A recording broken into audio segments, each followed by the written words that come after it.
আসসালামু আলাইকুম রহমতুল্লাহ। প্রিয় দর্শক, কেমন আছেন? আশা করি ভালো আছেন। প্রিয় দর্শক, তারল্য সংকটে থাকা ৯ ব্যাংক এসএলআর সংরক্ষণেও ব্যর্থ। প্রিয় দর্শক, প্রচলিত ধারার ব্যাংকগুলো ১৩% ও ইসলামী ধারার ব্যাংকগুলো ৫.৫% এসএলআর সংরক্ষণ করতে হয়।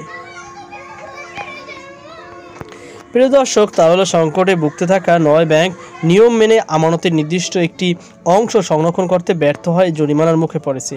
এসব ব্যাংকের তালিকায় রয়েছে social Islami bank, first security Islami bank, union bank, global Islami bank, Padma bank, Bangladesh commerce bank, national bank, basic bank ও আইসিবি ইসলামী ব্যাংক। এর মধ্যে ৫টি ব্যাংকের পরিষদ একসময় চট্টগ্রাম ভিত্তিক আলোচিত ব্যবসায়ী গোষ্ঠী এস আলমের নিয়ন্ত্রণ ছিল। বাংলাদেশ ব্যাংকের মুখপাত্র নির্বাহী পরিচালক আরিফ হোসেন খান বিডিনিউজ24.com-কে বলেন, এসএলআর সংরক্ষণে ব্যর্থ ব্যাংকগুলোকে জরিমানা করা হবে। এ থেকে অব্যাহতি দেওয়ার সুযোগ নেই।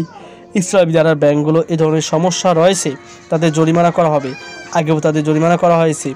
আমানতের নির্দিষ্ট অংশ সংরক্ষণকে ব্যাংকিং পরিভাষায় বিধিবদ্ধ তরল স্থিতি বলা হয়, যা এসএলআর নামে পরিচিত।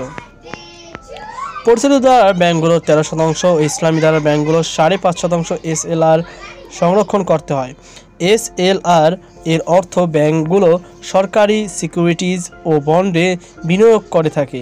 এ তালিকায় থাকা ব্যাংকগুলোর মধ্যে ৮টি এসএলআর সংরক্ষণ করতে না পারায় কারণ তুলে ধরে বক্তব্য দিয়েছেন। তবে পদ্মা ব্যাংকের ব্যবস্থাপনা পরিচালক কাজী মোহাম্মদ তালহার বক্তব্য পাওয়া যায়নি। তাকে একাধিকবার মোবাইল ফোন করলেও সাড়া মেলেনি। ব্যাংকটির কমিউনিকেশন বিভাগ যোগাযোগ করা হলে সেখান থেকেও কোনো বক্তব্য আসেনি। ইউনিয়ন ব্যাংকের চেয়ারম্যান মোহাম্মদ ফরিদুদ্দিন আহমেদ বিডিনিউজ24.com-কে বলেন, ইসলামী ধারার সব ব্যাংক এই সমস্যার মধ্যে রয়েছে।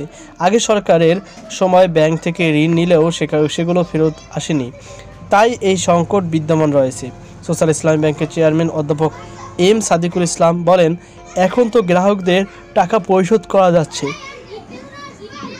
এই সমস্যা তো আগে আরও বেশি ছিল।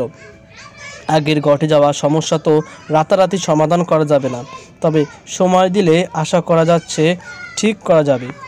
এসএলআর সংরক্ষণ করতে না পারা ৯টির মধ্যে ইতিমধ্যে ৫টি ইসলামী ধারার ব্যাংকগুলোর সম্পদের মান যাচাই করছে বিদেশি অডিট ফার্ম। বেসিক ব্যাংকের চেয়ারম্যান মোহাম্মদ হেলাল আহমেদ চৌধুরী বলেন, ব্যাংক ঘুরে দাঁড়ানোর চেষ্টা করছে। বাংলাদেশ ব্যাংকের সঙ্গে এ বিষয়ে যোগাযোগ করে সমাধান করা হবে। যদিও কোনো ব্যাংক এসএলআর সংরক্ষণে ব্যর্থ হয়, তবে তাদের জরিমানা দিতে হয়। জরিমানা সাধারণত প্রতিদিনের ভিত্তিতে ধার্য করা হয় এবং এটি বাংলাদেশ ব্যাংকের নিয়মাবলীর উপর নির্ভরশীল।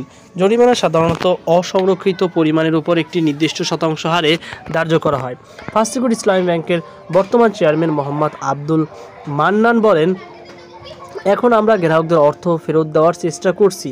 এসএলআর সংরক্ষণ হচ্ছে না তারল্য সংকটের কারণে, এজন্য জরিমানা দিতে হবে। জরিমানার অঙ্কটা বেশি। ন্যাশনাল ব্যাংকের চেয়ারম্যান আব্দুল আউয়াল মিন্টু বলেন, এ সমস্যা তো আগে ছিল, এটা সমাধানের চেষ্টা চলছে। তবে আমাদের আমানত বাড়ছে। আমানত বাড়তে থাকলে এই সমস্যার সমাধান হবে বলে মনে করি।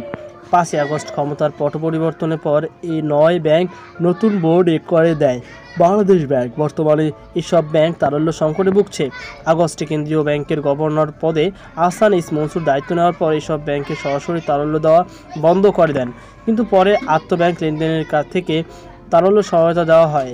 এতেও সংকট না কাটলে শেষমেশ টাকা ছাপিয়ে ধার দেয় বাংলাদেশ ব্যাংক। গ্লোবাল ইসলামী ব্যাংকের চেয়ারম্যান মোহাম্মদ নুরুল আমিন বলেন, দীর্ঘদিন ধরে এই সমস্যা।